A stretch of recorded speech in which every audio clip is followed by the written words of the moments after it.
In 2026, two superpowers are competing for global military dominance. One has the world's largest military, the other has the world's largest reach. One question, who actually controls more? China, 2.04 million active troops, the world's largest standing army. USA, 1.34 million. USA defense budget, $901 billion. China, $246 billion official, but estimated at $318 to $471 billion when you count what they hide. Aircraft carriers, USA, 11, all nuclear powered. China, 3 with a 4th under construction. Submarines, USA, 71 all nuclear. China, 59 to 65, but only 32 are nuclear. 5th generation fighters, USA, 13,300 total aircraft. China, 3,300. Aerial tankers, USA, 625. China, 10. But here's the number that breaks the model. Overseas military bases, USA, 750 across 80 countries. China, 1. That's the gap that changes everything. China has more troops, but the US is already everywhere. If you just realized why raw numbers don't tell the real story, subscribe, because what comes next explains who actually has the advantage. On paper, China has mass. On the globe, the US has reach. And that's what this comparison is actually about. If war were fought on spreadsheets, China's 2 million troops would dominate. They have the largest army, the largest navy by ship count, the largest manufacturing base. But war in 2026 isn't fought on spreadsheets. It's fought across oceans, continents, and choke points. And globally, the math breaks. This is the mechanism that changes everything. The US doesn't need to match China soldier for soldier. It needs to be everywhere China isn't. And it is. 750 bases, 177,000 troops forward deployed. Forces in Japan, Germany, South Korea, the Middle East, and the Pacific, ready to respond in hours.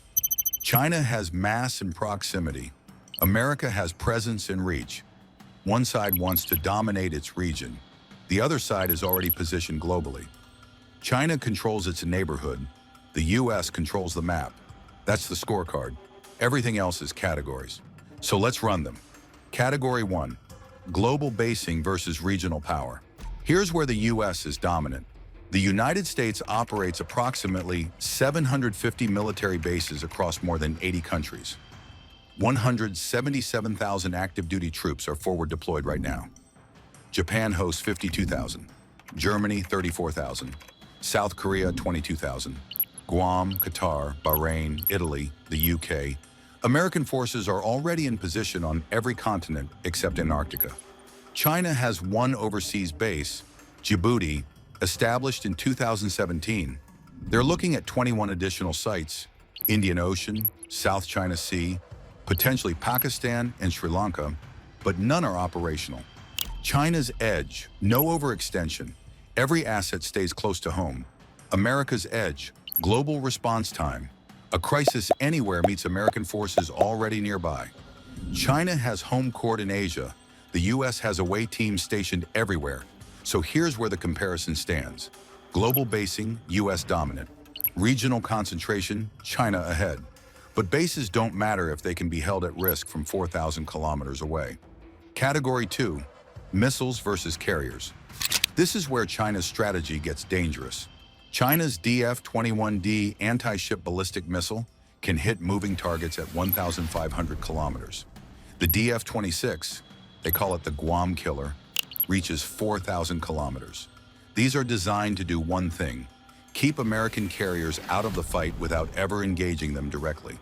The US has 11 aircraft carriers. China has 3. But if Chinese missiles can threaten carriers from thousands of kilometers away, that 11 to 3 advantage shrinks. China's edge, missiles are cheaper than carriers. A DF-26 costs a fraction of what it costs to build, crew, and protect a carrier strike group. America's edge, new platforms are extending strike range.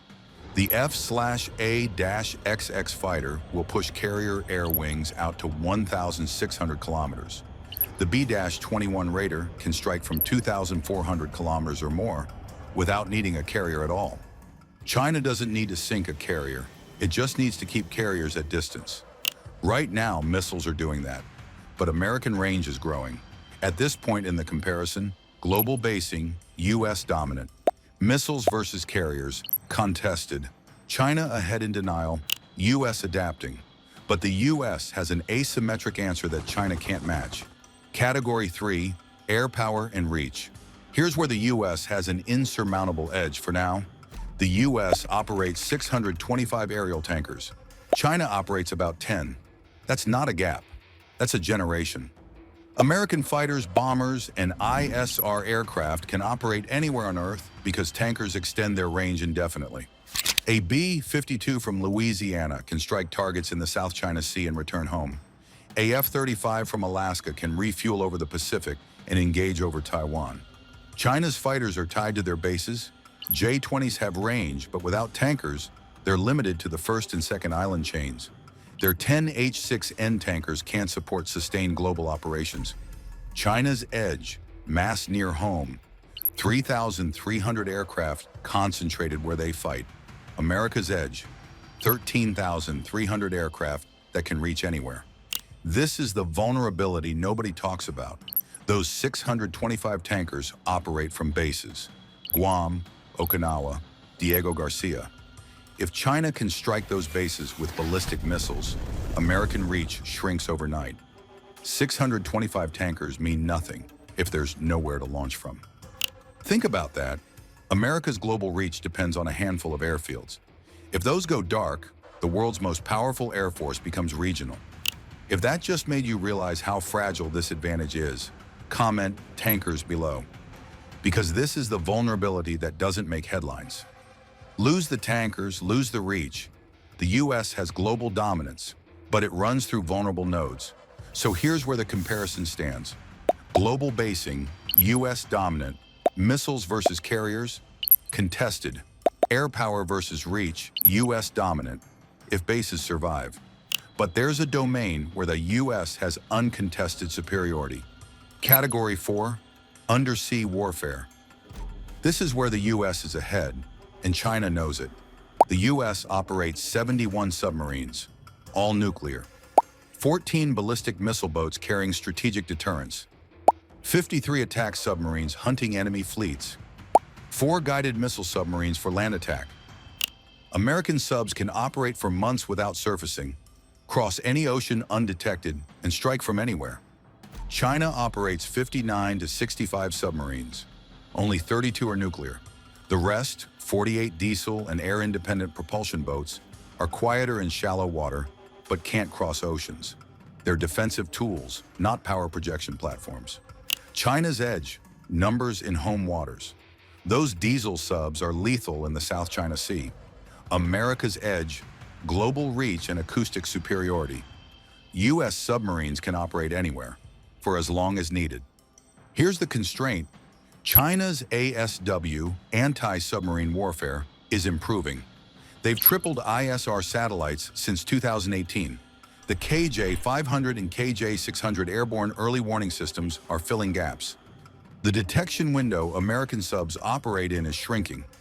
The U.S. has better submarines, but superiority isn't permanent. China is closing the gap faster than most analysts expected. Comparison status: global basing, U.S. dominant. Missiles versus carriers, contested. Air power versus reach, U.S. dominant if bases survive. Submarines, U.S. ahead, but the gap is narrowing. Now the category that changes everything else. Category 5, alliances versus isolation.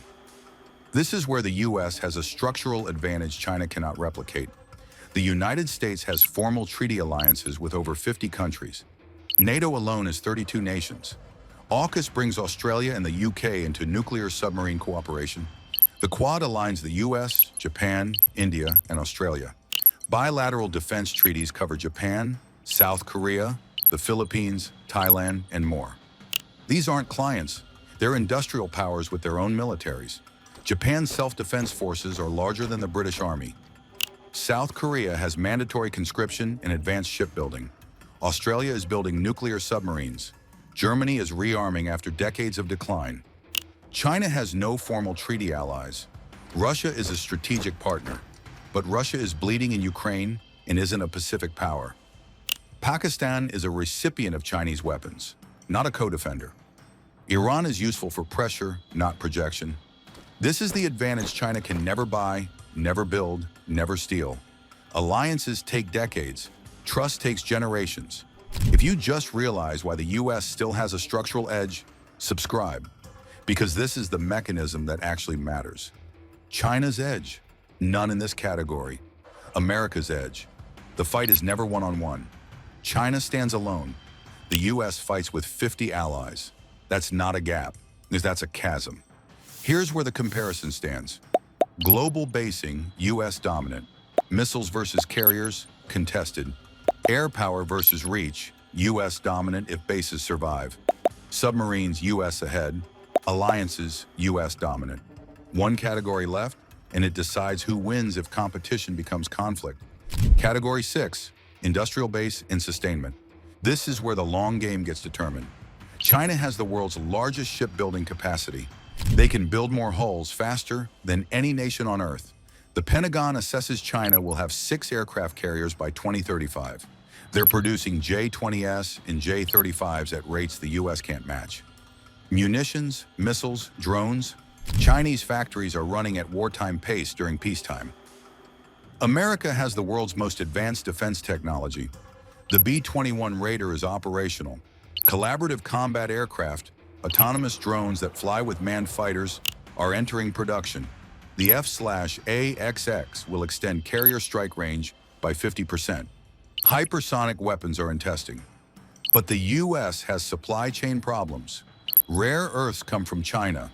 Shipyards are backlogged. Munitions stockpiles were drawn down supporting Ukraine. The industrial base that won World War II isn't what it used to be. China's edge, production speed and scale. They can build faster and cheaper. America's edge, technology and allied production. Japan, South Korea, and Australia are ramping up their own defense industries. Here's the timeline that matters. If competition stays cold, the US maintains its tech edge. If conflict comes fast, China's production advantage could overwhelm. The Lowy Institute projects China's defense budget could reach $998 billion by 2035 if current growth continues. That's parity with the US in less than a decade. If you just realize this competition has a clock on it, comment 2035 below, because that's the year the gap closes, unless something changes. China builds faster, the US builds smarter. The question is, which advantage matters more, and for how long? Final comparison, global basing, US dominant. Missiles versus carriers, contested. Air power versus reach, US dominant if bases survive. Submarines, US ahead. Alliances, US dominant. Industrial base, split. China has scale, US has tech. So here's the verdict. This is the bottom line. China has mass, production, and regional dominance.